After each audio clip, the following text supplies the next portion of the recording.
you, Max. How are you doing? Very well, yourself. Very well, thanks. Good to have you here. We'll invite everyone to send questions in along for the next little while. I hear you're writing a book, actually, or you're part of a book. A whole bunch of Quebec-based portfolio managers, and you're one of them. Is this right? Indeed, there's a chapter on the French connection from Fidelity. So we're the three of us here, the three musketeers.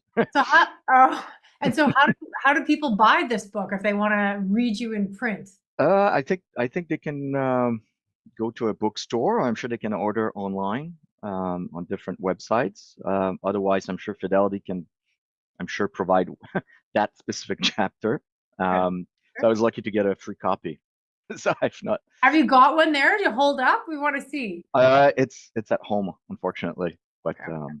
Well, we'll what's it called? gosh, I have a blank. I apologize, but Oh, I'm sure we can send the link. well, I happen to have it here. It's the Maître de la Bourse of Quebec. So it's the Quebec Stock Exchange, I guess. And you're one of the masters of that, I guess. Well, Okay, well, we'll let people go ahead and take a look at that for you online. Um, Tell us a little bit. You've been at this, they're calling you a master, not for they're not it's not chump change here. You've been doing this for over a couple of decades at this point. The companies that you follow in Canada tend to do really well. You've had an incredible track record. It's been quite a year. Tell us what you're seeing in the markets right now in light of, this very cyclical stage of events that we've got going on here. What are you seeing in these markets in Canada? yeah, well, Pamela, great intro. I don't really consider myself a master of the universe, but It's on the book. the playbook has changed quite a bit. You know, this market, you need to keep a very open mind. Lots of retail traders, speculators back in the cryptos, and gold's been taking off. Elections, long-term rates going back up. There's so many variables here at play, and still, I want to make sure that investors don't lose focus on earnings growth. And it's still very early on this earnings season, so I don't want to speak too much about it. But I just want to mention a few things here because that's important, at least for the next few months. Or the U.S. banks have reported last week, and the numbers were quite decent for most of them. And more importantly, credit was in good shape. For the Um, US companies, you mean? the U.S. banks, yeah, the Canadian banks will be reporting later on. But what's important is the Canadian banks actually did report in August for their, I think, June or July quarter. And the Canadian banks also had kind of a flattish credit quarter to quarter growth or decline. So it still seems that it's taking more time before we see maybe some numbers that could show an uptick, given the fact that unemployment has gone up, maybe more so in Canada. And I think it's something to pay attention to because delinquency on car loans in the US, for instance, they're back to almost an all-time high. They're back to 2010, for instance. So it seems to be maybe a segment of the consumer, but we're starting to see it also with Polaris. Actually, just reported this morning. It's a Yeah. competitor to BRP, the Ski-Doos and Sea-Doo company, and they had to reset numbers again. BRP did last quarter. It's the second time in a row they reset the numbers, and the demand at the dealers is really declining fast. So there are people, I think it's the tail end of COVID, where a lot of people took advantage of these sweet deals, sweet financing for these toys. Same thing about cars. Yeah, Cars in the that's very US or in common. Canada, sales are not really coming back to where they should be. And the car market, the whole automotive space, we have to be careful because it's really in dislocation as we speak. Like the Germans are not selling as much as before in China. And the Chinese, as you know now, more than half their sales in their country, it's all electrical cars, and they're starting to massively export it. And maybe they'll have barriers in the Western world, but they might grab the total emerging market. So I'm just saying it's is it a beginning of a trend or is just a one-off? But it's things that we need to pay attention to. But something Are else you that are you saying there, Max, that the consumer is not okay? And you're seeing that through the banks and these various I um, think sort of discretionary companies? yeah, what we hear from companies, it's really, let's say, the bottom quintile. So there are people now in the US, for instance, where they're not going to go to a Starbucks anymore to get a coffee. They're going to have Mhm. their coffee at home. They'll eat definitely less at restaurants. So we're starting to see this. I mean, another trend that has not stopped is Dollarama when they tell us that they see more people from the middle class going to their stores. So The it is trade down. happening. You know, it's like the convenience stores, like the gas stations. People go a little bit less in the stores, so it's not unusual from a slowdown. And we still don't know, is that going to be the perfect soft landing like 1995, 1996 when I started at Fidelity, or is it a potential recession that could be a bit more like what we saw between 2000 2003, you know, coming out of the tech bubble. Mhm. And then there was a technical recession, but unemployment in the US had gone up, but not as badly as a normal recession. So we were still fine, but it took like 2, 3 years for the market to really start to have a conviction that, okay, we're initiating a new business cycle. And so far, what we've seen in the US, right? Unemployment has been ticking up a little bit. The last month was a little bit better than expected. So there's still a lot of believers in a soft landing. It and might still be possible, but be And in Canada, selective. is that the same? I think in Canada, it's probably a little bit harder in terms of digesting what we've gone through. You know, real estate might be a little bit in a tougher spot, but having said that, we don't know yet what will be the future policies in terms of immigration, because as you know, immigration will take a lot of the real estate footprint. They'll also like take on the phones from Rogers, Bell Canada, like so we need to see what will be the new normal maybe 2 years from now, but it's Mhm. something to pay attention. But in So Canada, earnings, how are you ultimately going through this market in terms of positioning mhm, and marketing? Because like there's always a way to, I guess, make there's some always a sector. lemonade out of the There's lemon. always, So what are you doing there? yeah, there are companies. It's about, again, I try to focus on companies that can continue to grow earnings in a tough tape maybe or in a slowdown, and that's, you need to focus on these long-term winners, and you also need to maybe keep a somewhat defensive part in the portfolio. But what I want to warn people here is, you know, when you've got defensive stocks like utilities, telephone companies, renewable energy, all these stocks that are a proxy for dividend stocks, that are dividend stocks, are a proxy for bonds. The reality is that what happened in the US, and it's happening a little bit in Canada as well, rates were cut 50 bips by the Fed in September. And since then, the long-term rates, the 10-year bond yields in the US have gone up I've 60 gone up. bips. I And know. the So what's reality still is people, there?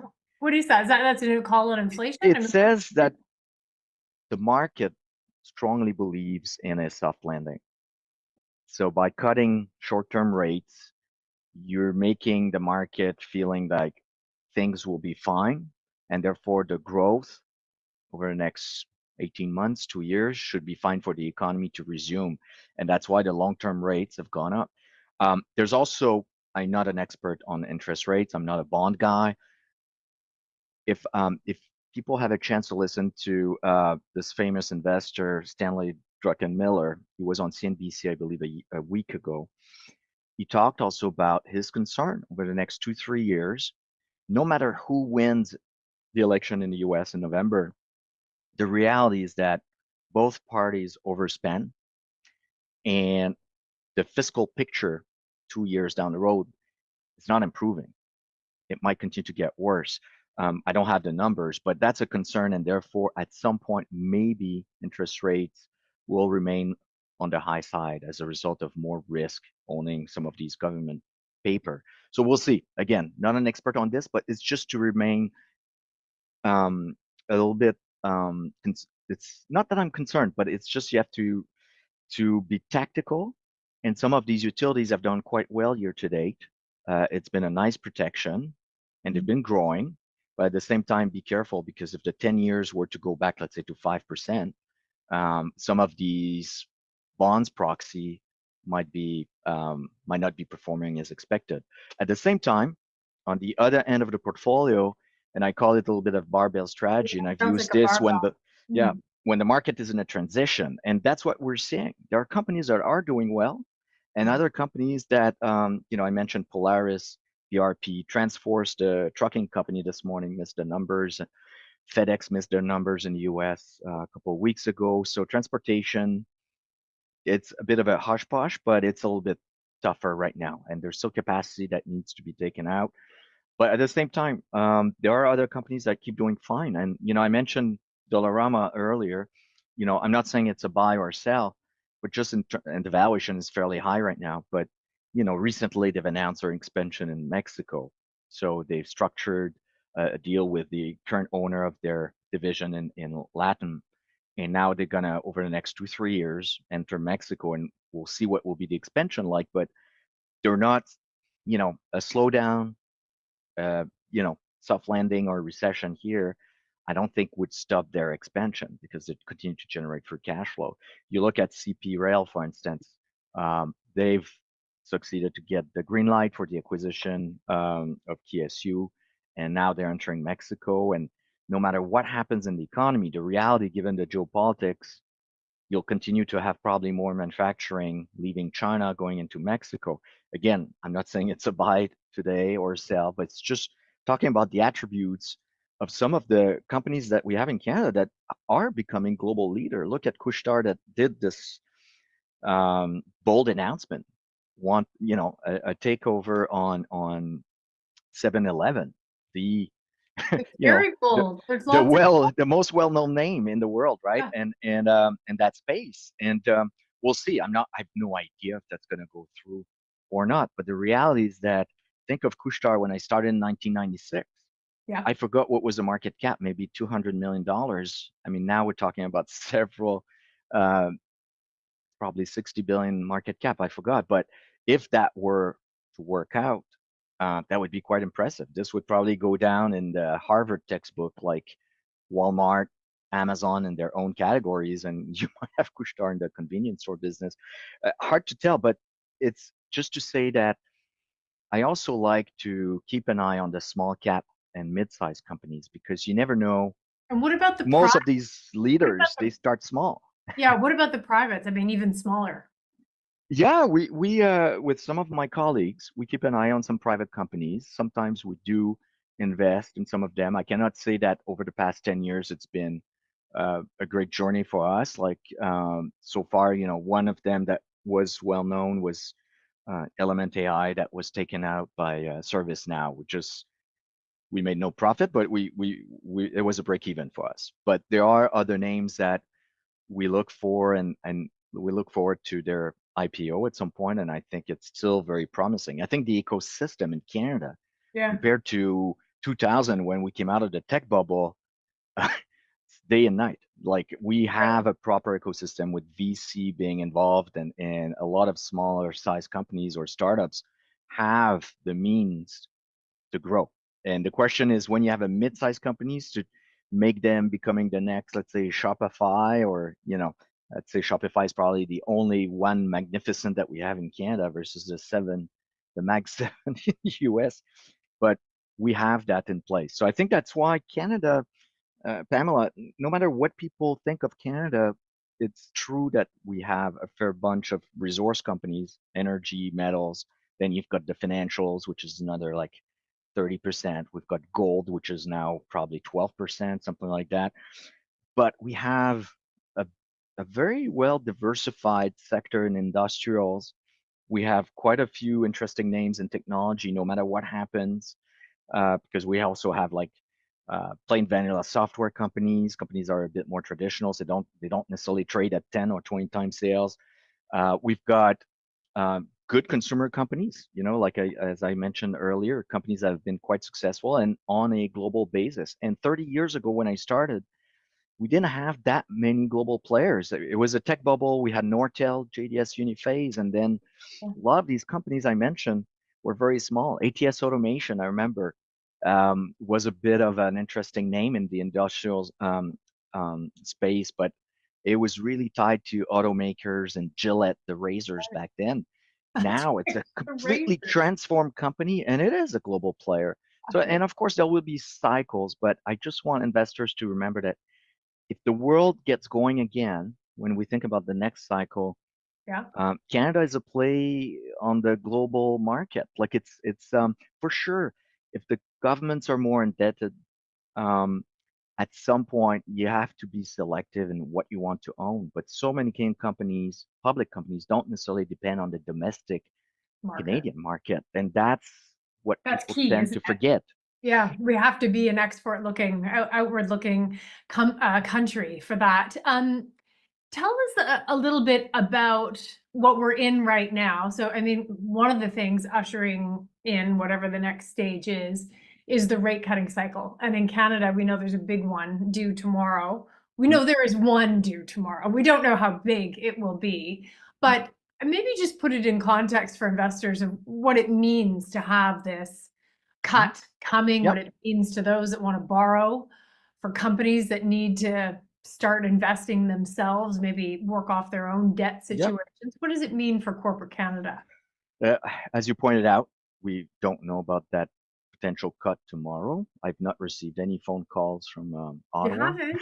I'm Nope. counting on We're big, but there's certain lines that stay private, I guess. you. Um, or I'm not on their Rolodex. But the whole point that I want investors to understand that tomorrow, for sure, the inflation rate in Canada is a bit lower than what we're experiencing in the US. So it's getting a little bit more under control here, and that might justify another rate cut tomorrow. And those short-term rates going lower will be helpful in terms of credit, short-term credit for the consumer. So it's already been helpful in terms of mortgages for, had we spoken, let's say, gosh, in January, right? 9 months ago, I could tell you that the burden for a typical household in Canada, which is usually a mortgage of, I believe, 500 to $600,000, um, it's already like a third less expensive. I mean, this whole interest rate wave that has been spiking, it's a third less now. So it is helpful, but it's still going to be a burden. So you need to see further rate cuts, that's for sure. And in Canada, as you know, the mortgage market is over 5 years. So you don't necessarily depend on the 10-year and 30-year long-term bond rates like in the US. So for sure, short-term rates going down in Canada is helpful. Having said that, again, the 10 years in Canada over the past month has been going up again, exactly like what happened in the US. But the fact that our interest rates are a bit lower, it's going to help also to in terms of lowering the Canadian dollar. So, and that's what we've seen, right? It's 138 now. It was probably 135 a few months ago. So that should stimulate also exports. So I think what's not going to change here is that during COVID, when rates were super low, the large corporations, the large cap names, they did the refinancing at very compelling interest rates.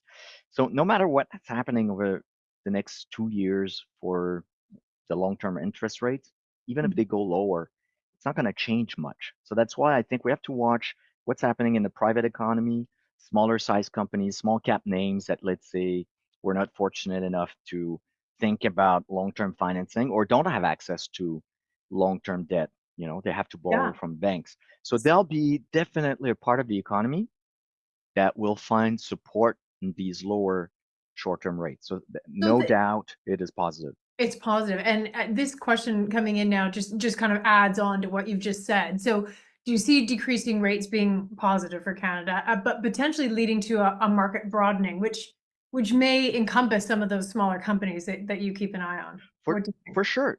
Well, listen, the market in the US, technically over the past couple months, has been broadening. You look at the Russell Absolutely. 2000 Yeah. versus the S&P 500. There's been a little bit of a rotation out of the Mag 7, and the Mag 7 has been able to sustain itself, but they have their own dynamics, right? It's semiconductors, it's AI, it's etc. In Canada, it's a bit less similar in terms of that, but um, overall, we've seen a fair amount of small, mid-sized companies that have started to emerge again or to grow again. So Mhm. I think that the broadening, if it keeps going in the US, I think Canada will also continue to see it. But remember, as I said earlier, a lot of Canadian companies now are dependent on the global macro and also what's happening in the US. So we have to be mindful of Okay. what's So happening there because we don't know about the Chinese um, stimulus package, right? So far, it's been a bit tame or not as transparent as the market wanted to see. What I remember reading, I think it was last week, all the measures, if they were enacted, it was about, I think, 3% of their GDP, but still far from what we saw in 2008, 2009, where it was about 8% of their GDP. So can I ask you, so China is obviously a huge part of the global economy and what it does is going to have a big impact. I get part of the question is whether Chinese demand is what a commodity super cycle would need to exist, essentially. And I don't know, if you know the answer to that one way or the other, but let's dip into sort of the commodity space being a hedge for inflation. And again, Mhm. inflation's coming down, rates are coming down because inflation's coming down. But that said, if you look at the 10-year, if you look at certain discussions around duration, there does seem to be enough investors concerned that inflation is sticky. Do you look to the Canadian play of commodities to hedge against that? I mean, is that a useful way of looking at things for part of what you're doing? Mm. I think I look at commodities typically more in terms of supply demand, and Okay. therefore, is there going to be more demand? Is that a commodity in that will continue to grow? And then, as you pointed out, it's important to watch China, but India also is becoming a larger player in terms of demand. We don't know yet what's going to happen in Ukraine, and I mentioned this because if there's a peace agreement, Russian oil. next month, Mm, the exports from Russia will probably start going up again. right. Not that they've stopped entirely, as we know, but so that these are things to watch. And then you've got, I'm sure most of the people here today on today's webcast, I've seen these announcements by Microsoft and Google and Amazon in terms of getting renewable power to feed their data centers that Well, in nuclear. turns offer AI services. And nuclear is the last one. Everybody's been talking about this and small reactors. That was the Amazon announcement, I think, 2 weeks ago. And then all these stocks took off. Now, you have to be selective. You have to do your homeworks. And for sure in Canada, as much, we have CNQ in on the oil patch that is a world leader in terms of how they run the operations and the free cash flow that they're churning. And then you've got Cameco on the uranium side. It's a global player. It's the largest player after Kazatomprom in Kazakhstan, which has been experiencing issues, by the way, in terms of production over the past year, I believe. But Cameco is a world player. So for sure, it's not a cheap stock. And I'm not saying it's a buy today, given the last run, which I think someone would have to pay attention on the sentiment. So sometimes there's a little bit of an overdrive here, but for sure, it's a global player, and uranium might continue. I mean, there's a trend where it's also considered as a renewable source of energy. And I think the world is heading into multiple sources of energy. And I think as much as natural gas, we believe that it's also part of the green transition because when you're shutting down a coal power central, like you're helping the planet, even though you're replacing this with gas, which is also a fossil fuel, you're still helping the planet. So, you think about Canada, by the way, we're starting LNG Canada next year. Have we missed the boat, Max, on LNG? We should have I been there think 10 LNG will years ago. What I happened? think I think the boat will continue to float over the next Good. 10 years because Asia continue to grow. It will continue to need more gas. And we don't know in Europe, right? Depending on Russia, even if there's a peace agreement, we don't know if Europe will want to import as much from Russia. So I think North America is still in a good spot. I don't know about pricing, but in terms of volume, demand, all the experts tend to believe that that's going to continue. So LNG Canada in 25, Mhm. and then there's a phase two that might take place in 2030, and in 2028 there's another company starting a terminal. It's already sanctioned. It should happen.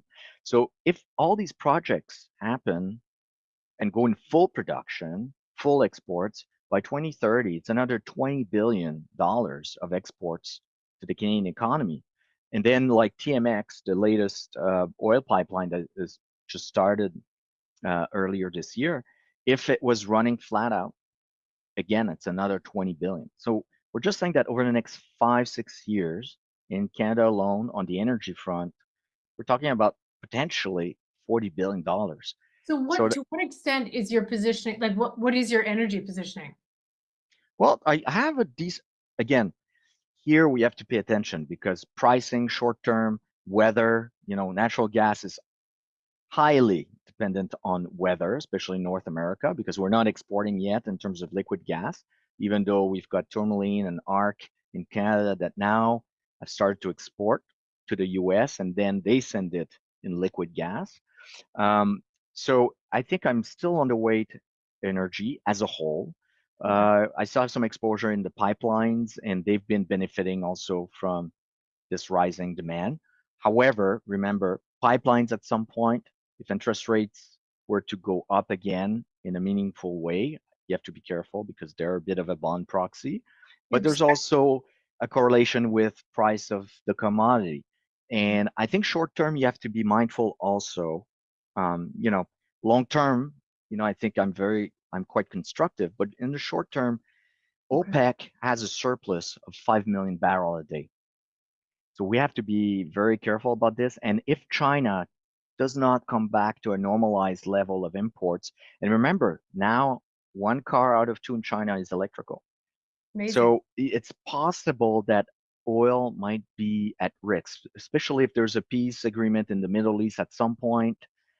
If Iran, I don't know what will be their pro forma exports, but it's something to be a bit careful here, especially if we're not sure if it's a soft landing or a recession. And Max, because you've spent some time in our discussion here talking about all of the other options that Canada now, as I guess you would maybe call it a more mature rest of the economy for you to invest in. Is that kind of the message that you'd want to leave with investors? There is everything that you'll talk about on the commodities front, the supply, the demand, the deglobalization. And it's a safe place in terms of production, right? That's important. Energy security.